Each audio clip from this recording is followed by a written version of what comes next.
Imagine being told you're not enough. Not because you failed. Not because you didn't show up. But because of who you are. Now imagine the person you love most in the world, your child, being used as leverage in a courtroom where the truth feels like it doesn't matter. That's the storm Marcus Bell walked into. A 34-year-old single black father, fighting to keep custody of his 6-year-old daughter, Amira. A man who had sacrificed everything, sleep, comfort, even his dreams, so his little girl could have a stable life.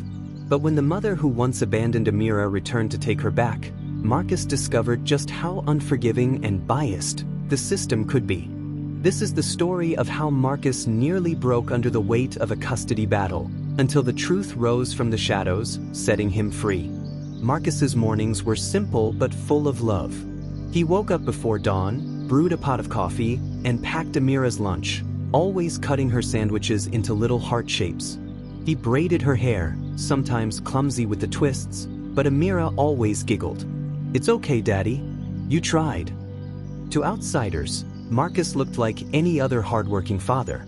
But to Amira, he was everything. When teachers saw her beam with pride at family days, clutching her father's hand, they understood the bond was unshakable.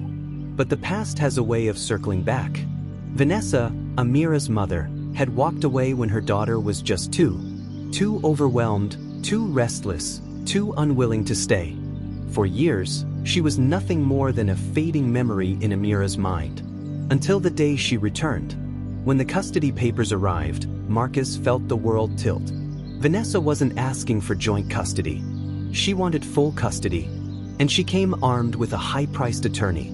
The first day in court, Marcus felt like an intruder. His suit was simple, worn twice before to job interviews. His folder of documents felt thin against the thick binders Vanessa's lawyer carried.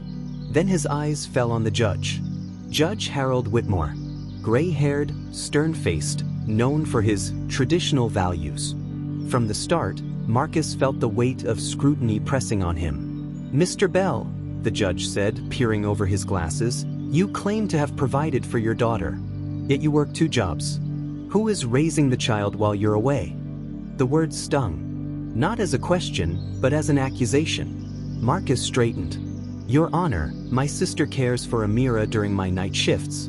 But every major decision, every moment that matters, I'm there. Always." But he could see it, doubt in the judge's eyes. Vanessa's lawyer built his case like a fire, feeding it with sparks meant to inflame prejudice. He painted Marcus as unstable, irresponsible. Bank statements were displayed, pointing out months when balances dipped low. Old misdemeanor charges, a fight in college, resurrected as if they defined him. And then came Vanessa's testimony. She wept openly, claiming regret for leaving. Claimed she was ready now to be a mother. Claimed Amira needed a woman's touch. The courtroom leaned in. Even the judge seemed moved. But Amira? She sat in the back beside a court-appointed advocate, confusion written across her face. Why was Mommy crying? Why was Daddy being treated like he'd done something wrong? She clutched the small stuffed bunny Marcus had given her that morning, and whispered to the advocate, "Why don't they just ask me who I want to stay with?" As hearings stretched on, Marcus felt himself unraveling. Each time he stepped into that courtroom, it felt like stepping into an arena where the odds were stacked against him. One day, Judge Whitmore delivered a chilling remark. "Mr. Bell, a child's well-being is our priority. And while your dedication is admirable, the court must consider whether Amira would thrive more in her mother's custody. A mother's presence is irreplaceable." Marcus's throat tightened. His hands trembled on the desk. For a moment, he saw the future slip away, Amira's laughter gone from his home, her footsteps no longer echoing in the hallway. He stole a glance at her. Her small face, tense with worry. Her eyes, silently pleading with him not to give up. It was that look, her trust, her love, that anchored him. He couldn't quit. Not for her. If you're still listening to Marcus's story, it means you feel the weight of what he's going through. Take a second to hit that like button and subscribe for more stories where the fight for justice and truth takes center stage. Now, let's go back to the courtroom, where the walls of deception were about to crack. Marcus's new attorney, Denise Carter, knew they were losing ground. "Marcus," she said one evening after court, "we can't just defend anymore.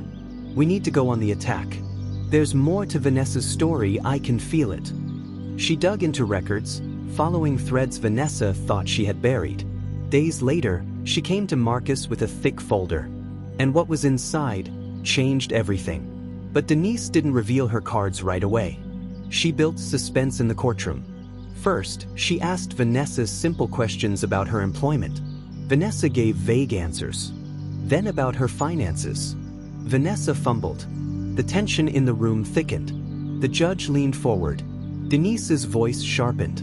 "Ms. Rivera, is it true you filed for bankruptcy not once, but twice in the last 5 years?" Vanessa froze. Gasps rippled through the room. Denise pressed harder. "Is it true that Child Protective Services investigated you for neglect involving your other child?" The room fell silent. All eyes locked on Vanessa. Her composure crumbled. She snapped back at Denise, raised her voice at Marcus, contradicted her earlier statements. The mask shattered, but the most powerful moment didn't come from the lawyers. It came from Amira. During a private session with the court advocate, Amira spoke from her tiny heart. "I don't want to leave my daddy. He makes me breakfast. He tucks me in. He loves me. Mommy left me before. What if she leaves me again?" The advocate, moved to tears, presented Amira's words to the court. It wasn't a legal argument. It wasn't polished or strategic. It was the truth of a child who knew exactly where home was. And it pierced through the courtroom stronger than any evidence. Finally, after weeks of testimony, the verdict day arrived. Marcus sat trembling, sweat on his palms. He couldn't look at anyone, not Vanessa, not the lawyers, not even the judge. Judge Whitmore cleared his throat. "This case has tested this court. At first, I questioned Mr. Bell's ability to provide consistent care. But after reviewing the evidence, after hearing the child's own perspective, one fact stands clear. Mr. Bell has been the primary, stable, and loving parent in Amira's life." The pause. Marcus's heart stopped. "Therefore, full custody will remain with Marcus Bell. Ms. Rivera's petition is denied. Supervised visitation may be considered at a later date." The gavel struck. Marcus exhaled a breath he didn't know he'd been holding. Tears blurred his vision. And then, a small hand slipped into his. Amira looked up, eyes wet but shining. "I told you, Daddy. We'd be okay." Outside the courthouse, Marcus lifted Amira into his arms. The cameras, the lawyers, the whispers around them, none of it mattered. He held his daughter close, breathing in the scent of her hair, feeling the steady beat of her little heart. The battle had scarred him, nearly broken him. But love had carried him through. Amira whispered into his ear, "Daddy, can we go home now?" And Marcus smiled, tears streaming down his face. "Yes, baby. Let's go home." This story isn't just about Marcus.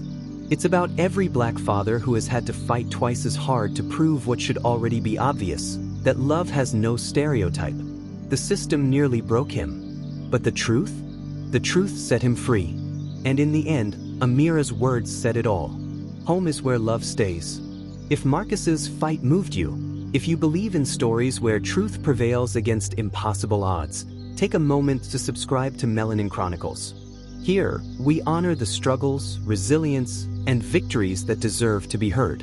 Because justice isn't just a courtroom word. It's a story worth telling.